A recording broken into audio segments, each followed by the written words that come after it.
Nah, oke teman-teman, tanpa berlama-lama mari kita langsung saja pada berita intinya ya.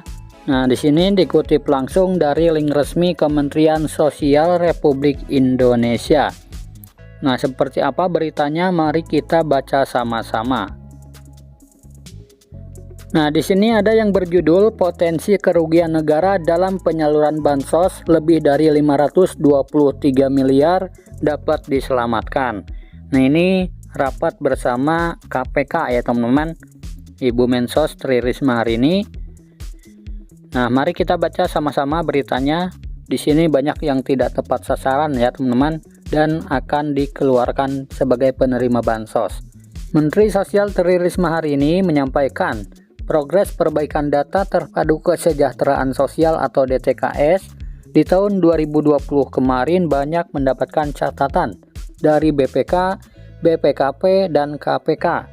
Dalam acara yang diselenggarakan di gedung ACLC KPK tersebut, Mensos Risma menyatakan potensi kerugian negara dalam penyaluran bantuan sosial atau bansos lebih dari 523 miliar per bulan dapat diselamatkan melalui penindaklayakan penerima bansos yang dilakukan bersama pemerintah daerah sebanyak 2.284.992 keluarga penerima manfaat atau KPM. Nah, jadi di sini Kemensos telah menindaklanjuti ya teman-teman, atau mentidaklayakkan penerima bansos ini sebanyak 2.284.992 KPM. Nah, ini dikeluarkan ya teman-teman karena tidak tepat sasaran. Nah, bersama pemerintah daerah juga telah berhasil diperbaiki 41.377.528 data dan telah diterima 21.072.271 data usulan baru.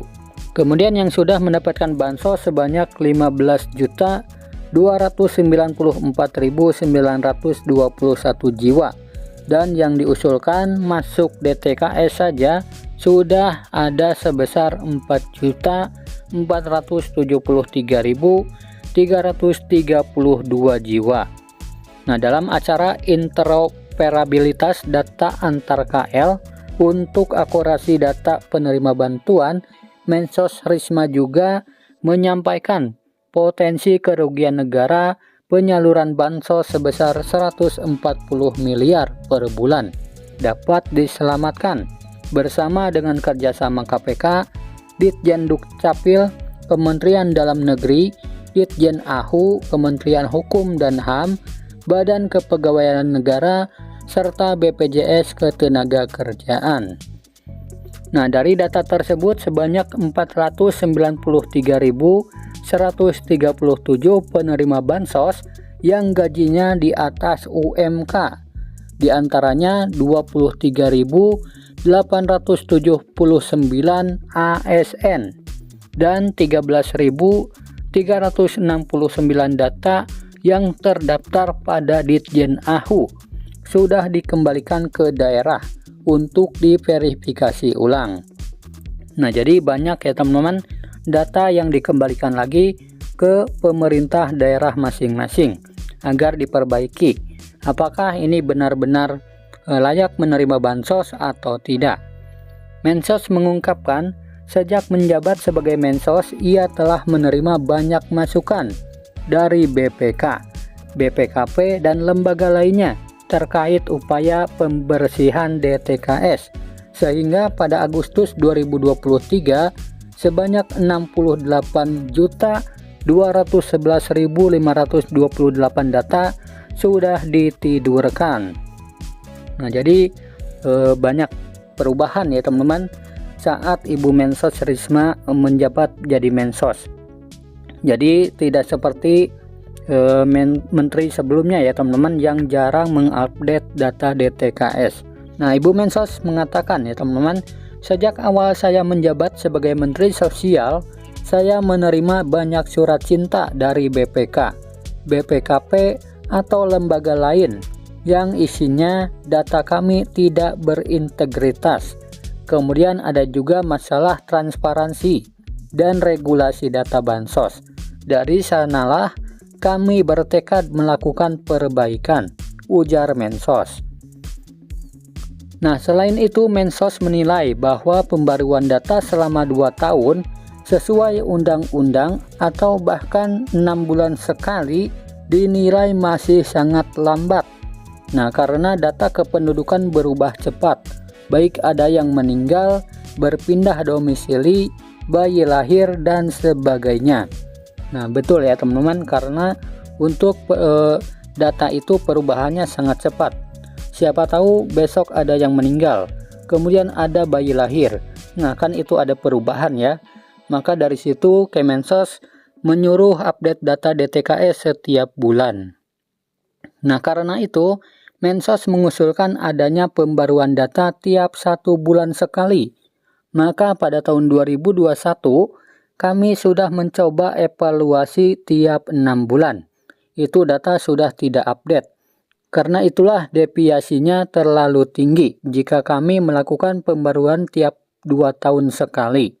Risiko ketidakakuratan data sangat tinggi.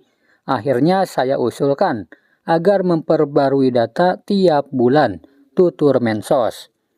Nah, Mensos juga menyinggung peran penting pemerintah daerah sesuai Undang-Undang Nomor 13 Tahun 2011. Mensos hanya berwenang menetapkan dan bukan mengubah atau mengusulkan data. Nah, jadi setiap data itu berawal dari pemerintah daerah masing-masing ya. Undang-undang tersebut memberikan mandat data diusulkan dari tingkat desa atau kelurahan dan naik secara berjenjang. Penetapan itulah yang menjadi dasar pemerintah atau pemerintah daerah untuk memberikan bantuan atau pemberdayaan. Mensos tidak berwenang untuk mengubah data. Nah, jadi jika ada data yang bermasalah pun Kemensos mengembalikan lagi ya ke pemerintah daerah masing-masing.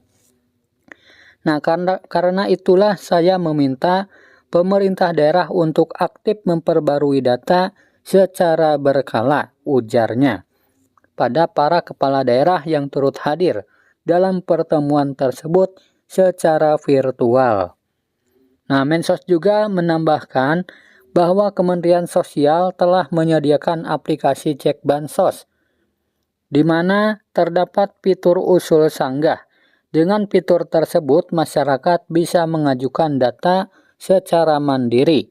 Fitur usul sanggah ini pun hadir lantaran banyaknya aduan kepada Mensos mengenai bansos yang salah sasaran. Nah, jadi jika di daerah kalian ada yang merasa tidak tepat sasaran, silakan ya teman-teman laporkan saja di aplikasi Cek Bansos bagian sanggah.